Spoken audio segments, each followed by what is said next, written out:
So they come out there, and what does John say to them? Does he say, hey guys, congratulations, you've been really working hard to honor God's laws. Good job. You're reading your terrible. Get out of here. Welcome to Bedtime Bible Stories.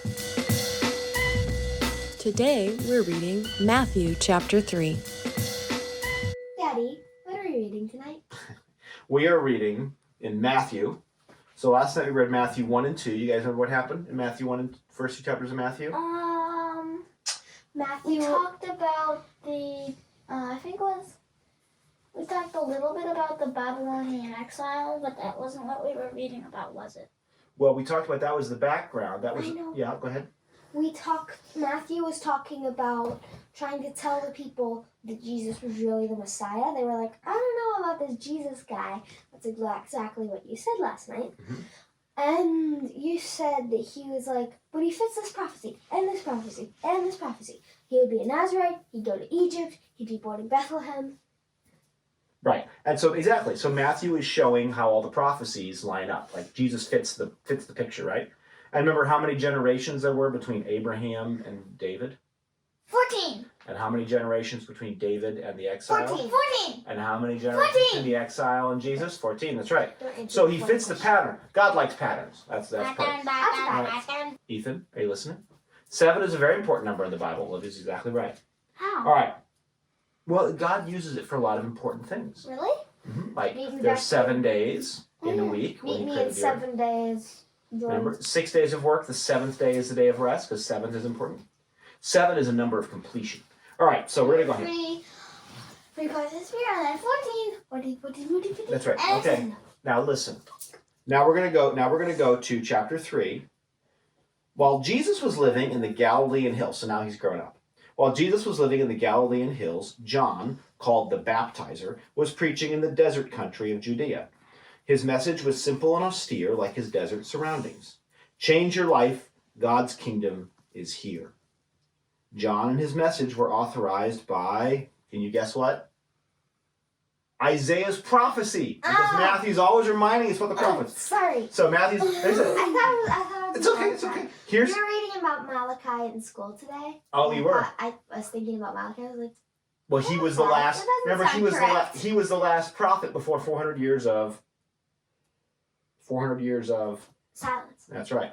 All right, so Isaiah says, there was going to be thunder in the desert. Prepare for God's arrival. Make the road smooth and straight. So that's what John's doing. He's standing up doing that. So John was dressed in a camel hair habit. That means like his clothes made out of camel hair. And camel hair is a little scratchy. More than a little scratchy. A little. It's pretty uncomfortable. Extremely scratchy. That's right. So he was wearing camel hair, an outfit that was not comfortable, and it was tied at the waist with a leather belt. And he lived on a diet of locusts and wild field honey. Does that sound like an unusual diet to you? Yes! Ethan, pay attention now. People poured out of Jerusalem, Judea, and the Jordanian countryside to hear and to see him in action. And there, at the Jordan River, those who came to confess their sins were baptized into a changed life. Now, when John realized that a lot of the Pharisees and the Sadducees were showing up for a baptismal experience because it was becoming the popular thing to do, he exploded. You brood of snakes! What do you think you're doing slithering down here to the river? Do you think a little water on your snakeskins is going to make any difference? It's your life that must change, not your skin. And don't think you can pull rank by claiming Abraham as your father. Being a descendant of Abraham is neither here nor there. Descendants of Abraham are a dime a dozen. What counts is your life. Is it green and blossoming? Because if it's dead wood, it just goes on the fire. Now, he talks about a lot of things there. Who are the Pharisees and Sadducees? He's very mean. Well, he was mean to the Pharisees and Sadducees. He's mean to bad people. He's very mean. Well, let's back up. Let's back up. He's a little bit strange. He's living out in the wilderness, right? He's wearing uncomfortable clothes. He's insane. And he's eating weird food. And he's insane. Well, he seems insane. Do you think he's really insane? No. Okay. So, does he remind you, this is a little bit of a tough question, but does he remind you of anything in particular? What were the prophets like? They were generally a little... I want to say cuckoo. Well, I think the word you're looking for is eccentric. What They could be a little unusual. One of the prophets was What does eccentric mean? eccentric. Hosea? Eccentric is like John. John is very eccentric. He's unusual. He lives out in the woods and he eats nothing but insects, locusts, and honey. Right? He wears really uncomfortable clothes, and he's telling everybody to get ready for God. And so, do you think people were starting to wonder if maybe he was a prophet? It's been 400 years since they had a prophet. They had a whole bunch of prophets, and then now nothing for a long time. And so 400 years by now would be 4 generations, right? more than 4, probably more like 6. So now what happens is the Pharisees and the Sadducees come. Now, do you know who the Pharisees and the Sadducees are? A Pharisee is someone who follows the laws very closely, but also makes up laws and sometimes tries to get money and follows the laws too closely, doesn't believe in Jesus, and they're typically mean. They can be. So now, let me tell you what the Pharisees were. Ethan, sit up and listen. The Pharisees, what was the big thing that everybody knew? After Israel had fallen and they'd gone to Babylon for 400 years, what were they trying to do? What were they hoping for? They were hoping that God was going to come save them, right? And get the king back. They were looking for a descendant from David, right? And they were going to be saved because they knew that if their country was saved, then that's what God's plan will be saved for reach in the world. So the Pharisees, what are the Pharisees?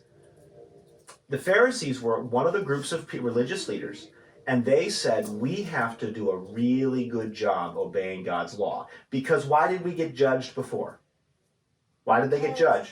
Because they didn't obey God's law. Because they didn't obey God's law. They were being idolatrous, and the Pharisees said, okay, this time we got to do it right. Correct? Yeah. So they were very right. So the Pharisees follow the laws directly, no messing up, or we all go to prison again, or die, or get wiped out, or some terrible hurricane comes and kills us. And what's happening in Israel right now? Who is occupying and controlling Rome. Israel? Rome. So they're going, we must not be doing something quite right yet because Rome is still here. If we do everything right, God will send a Messiah, a new king, he'll kick out Rome, and we'll be saved. Right? So that's what they're doing, and they're really focused on trying to do everything right, and they want to get everybody else to do it too. And so one idea they had, this is a good idea, they said, listen, let's say there's one of God's laws. There were like 600 of God's laws. There was a lot, right? Really? I thought there were 200. It was a lot. And so they were like, what if this was God's law right here? You can't do any work on the Sabbath, right? Is not doing any work on the Sabbath, that's one of God's laws, right? My bracelet is God's law. Listen now, okay? So the God's law. So they said, well, what does it mean to do work on the Sabbath? What do you think it means? Well, I guess in their times to harvest and to plant and to go buy things and make things. Our day would probably be to go to work and be a waitress or something. Okay, that's right. So very good. That's very good. So let's imagine though that you're a Pharisee and you're going, is everybody working on the Sabbath? And you go, well, no, nobody's. The market is closed. Everybody's at home. They came to the temple, to the synagogue, whatever. So they think, okay, well, we must not be doing it. You know what we should do? That person over there, he accidentally broke the Sabbath because he accidentally picked up his axe. It was laying by the front door. And he picked it up and moved it. Maybe that was accidentally it. We should have an extra rule that says don't even accidentally do any work on the Sabbath. And pretty soon, guess what they have? A bunch of new rules about what you can and can't do on the Sabbath. And that is not good. Well, it's not helpful, is it? Now it's 1,000 beads. Now it's a bunch of rules, and it just gets more complicated. So they've made all these new rules, and why are they trying to do it, though? Because they want to see God's kingdom come. Because the kingdom of Israel is God's kingdom, right? They're God's people. They want to see God's kingdom come. So they're trying to do, in their mind, the right thing. And so then there's this guy named John. He comes along. He's a prophet. He's out in the wilderness, and everybody hears. And the Pharisees hear, there's this weird guy. And they go, well, prophets were often a little bit weird. Let's go check him out. And they're thinking, maybe this guy's the prophet. And we've been praying for a new prophet. We've been praying for the new king. And we've been trying to keep all the rules. Maybe it's working. Right? Wouldn't you be kind of thinking this? People are doing it right. So they come out there, and what does John say to them? Does he say, hey guys, congratulations, you've been really working hard to honor God's laws. Good job. No, What's he say? your hair. Get out of here. Ethan, no, Okay. no. So he says, listen, do you think a little water on your skin, in other words, do you think baptism? He says it's your life that has to change, not your skin. And don't think you can just say that you're special because Abraham is your father. In other words, because you're a full member of Israel. He said that's not a big deal. Well, to them it was a big deal. God's only people were the descendants of Abraham, right? So John is setting up everything. Jesus is going to talk about all this stuff too. All right, let's keep going here. We'll listen to John some more. John says, I'm more talking than reading. I know, but it's important that we understand what we're reading. John says, I'm baptized. And listen, all these things I've talked about, they're going to come up again in Matthew. We're going to help us understand Matthew and we understand the background. I'm baptizing you here in the river, he says, turning your old life in for a kingdom life. Well, we want to have a kingdom life. We want God's new kingdom, right? Absolutely. So the word kingdom is important. He says the real action, though, comes next, after the baptism. The main character in this drama, in this story, I mean, compared to him, I'm just like a stagehand. He will ignite the kingdom life inside of you, a fire inside you, the Holy Spirit inside you, changing you from the inside out. It's like the string. It's inside. You can't see it. Mm-hmm. Then when you put the bracelet on your wrist, it stretches out. You can see the string, and it works. There you go. The string keeps the bracelet together. He's going to clean house. He's going to make a clean sweep of your lives. He's going to place everything true in its proper place before God. And everything false, he'll put out with the trash to be burned. Ooh. All right, now I just want to make one comment about this. Daddy, why don't we burn our trash? That's not important. What I want to point out that's important here is before this, with the prophets, could the Holy Spirit live in people's hearts? No. Where did God live in the Old Testament? If you wanted to go to the presence of the temple or the synagogue. And if you wanted to go talk to God, could you walk in the temple to go talk to him? No. No, what happens if you walk to the Holy of Holies in the temple? Walk into the altar, walk into the ark. Right? So it was a big deal. And listen, what did the priests have to do? They had to get blood on their clothes and on their hands. They had to cover themselves with blood before they could go see the presence of God in the Holy of Holies. Yeah, that's right, the blood in order to wash away their sins. But John is saying, no, you understand this. Like lambs or cow's blood instead of human blood. Lamb's blood. No, not human blood. Lamb's blood. Yes, lamb's blood. And so John is saying, listen, when there's somebody who's going to come, who's going to get inside of you. God's going to be inside you. That sounds pretty unusual. It's saying inside instead of saying within. Like within, it's like, oh, good. With inside, it's like, eh. Well, in this context, they mean the same thing. The Holy Spirit's going to come in you. So he's talking about there's this guy coming, and he's going to do that, and he's the main character. In other words, I'm not the big prophet, you guys. So here we go. Listen now. Here's him. Jesus then showed up. He arrived at the Jordan River from Galilee. Nice show up time. That's right. Nice time. And I remember Matthew is telling us the stories that illustrate the point he wants to make, which is that Jesus is the Messiah. So Jesus then showed up. He arrived at the River Jordan from Galilee, and he wanted John to baptize him. But John just said, who's more important, you or me? He was like, you are the Holy of Holies. John objected. You should be baptizing me, please. You're right. I will not. That's right. John objected. And is it better to say, I love you, you should baptize me? Or is it better to say, I'm not going to baptize you because you should baptize me? John thought that Jesus should be baptizing him. John objected and said, I'm the one who needs to be baptized. Said no, not you. Jesus, just listen. Though. Just listen, though. The most important thing to do when Jesus talks to us is to say yes, sir, and do it. Okay, and John knew that. Jesus insisted. He said, do it. He said God's work of putting all the things right, all these centuries, right, is coming together right now in this baptism. So John did it. And the moment Jesus came up out of the baptismal waters, the skies opened up and he saw God's Spirit.